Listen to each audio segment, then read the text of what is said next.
সুপ্রিয় দর্শক সবাইকে প্রীতি এবং শুভেচ্ছা জানিয়ে শুরু করছি চ্যানেল 24 এর প্রবাসীদের নিয়ে আয়োজন। দর্শক ইতালির মিলান থেকে সাথে রয়েছে আমি রিয়াজুল ইসলাম কাউসার। দর্শক আমাদের সাথে একজন অতিথি রয়েছে যিনি সফল উদ্যোক্তা, দীর্ঘদিন ধরে তিনি ব্যবসায়িক প্রতিষ্ঠানের সাথে জড়িত রয়েছেন, পেয়েছেন ব্যবসায়িক সফলতা। চলুন শুনি তার সফলতার গল্প। আমাদের সাথে আজকে অতিথি হিসেবে আছেন উদ্যোক্তা শাহ আলম। কেমন আছেন? আসসালামু আলাইকুম। ওয়ালাইকুম সালাম। আলহামদুলিল্লাহ ভালো আছি। আপনি ভালো আছেন ভাই? জি, আমিও ভালো আছি। আশা করি আমাদের দর্শকরাও ভালো আছে। দর্শক, আর কথা না বাড়িয়ে চলে যাই আমাদের অতিথির সাথে কথোপকথনে। আমরা যদি শুরুতেই জানতে চাই যে এই যে ব্যবসায়িক সফলতা আসার পিছনে যে গল্পটা, সেটা তো এত সহজ থাকে না। তো আপনার জীবনের গল্পটা যদি একটু শুনি। আমার জীবনে আসলে ভাই এখানে আসাটা তো অনেক অনেক পরিশ্রম, এটা তো সবাই জানেন। তো আমি যখন আসছি আজ থেকে 15-16 বছর আগে, জি। তখন আমি এখানে কৃষি কাজ করছি, এগ্রিকালচারের কাজ, পাশাপাশি রেস্টুরেন্টের কাজ। সব জায়গায় পরিশ্রম বা মানুষের এটা ওইটা, তো ভাবলাম নিজে কিছু একটা করি। পাশাপাশি আমার বড় ভাই আমাকে একটু সহযোগিতা করলো। আবার দেশের থেকে বাবা মা, এখানে বড় 2 ভাই আছে, তাদের সাবাসে আমি এর আগে একটা দোকান নিয়েছিলাম, ওইখানে কিছু টাকা মাইর খাই। এরপরে ভেঙে বড় ভাই বলতেছে ভেঙে পড়লে চলবে না, আবার শুরু করো। তো পরে আবার ইনশাল্লাহ এটা শুরু করলাম। করার পরে পরিশ্রমের মাঝামাঝি আবার আর একটা নিলাম কিছুদিন আগে। তো আমি বলবো সবাইকে যে সৎভাবে ব্যবসা হয়েছে ভাই, সৎ।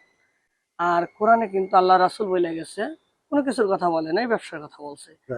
তো আপনি যদি সৎভাবে ব্যবসা করেন, তো আশা করি আমি আমি সফল আলহামদুলিল্লাহ।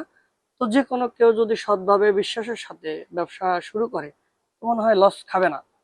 তো একটা পাশাপাশি বলবো যে ব্যবসা শুরু করার আগে, মালটা বিক্রি করার আগে আপনার কেনাটা বুঝতে হবে। কোন জায়গা থেকে কিনলে, কোন কোম্পানি থেকে কিনলে কিভাবে আপনি লাভবান হবেন, কিভাবে আপনি অফার দিয়ে মাল বিক্রি করতে পারবেন, সেটা আগে জানতে হবে। কিন্তু অনেকে আসছে টাকা পয়সা কিছু হলেই ধুম করে না বুঝবে একটা দোকানপাট নিয়ে যায়, যা আমি নিজে আগে বুঝি নাই, আমি নিজেও লস খাইছি। তো এরপরে এলো আগে বুঝতে হবে, বোঝার পরে আপনি দোকান নেন, যাই নেন, ব্যবসা বাণিজ্য। তো এই দেশে আল্লাহর নাম নেওয়া, আপনি পরিশ্রম করলে টাকা আছে। তো আমি বলবো আলহামদুলিল্লাহ আমি ভালো আছি। এরপরে দেশের জন্য, দর্শকদের জন্য কি বলবেন যে ব্যবসায়িক সফলতা অর্জন করতে হলে কি কি ব্যবসায়িক বিষয়টা সফলতা গুরুত্বপূর্ণ? যদি আপনার যেটা গুরুত্বপূর্ণ সেটা হলো, প্রথম ব্যবসার ক্ষেত্রে যেটা, সেটা হলো আপনার শ্রম দিতে হবে। জি। এরপরে হলো আপনার সততা, এই দুইটাই লাগবে। এবারে মেধা তো জানি আছেই, এরপরে আপনি কঠোর আস্তে আস্তে পরিশ্রম আস্তে দিয়ে কঠোর এগিয়ে ব্যবসাটাই যেতে। ভাই সর্বপ্রথম হলো কঠোর পরিশ্রম। দর্শকদের জন্য আপনার কি বলবার আছে?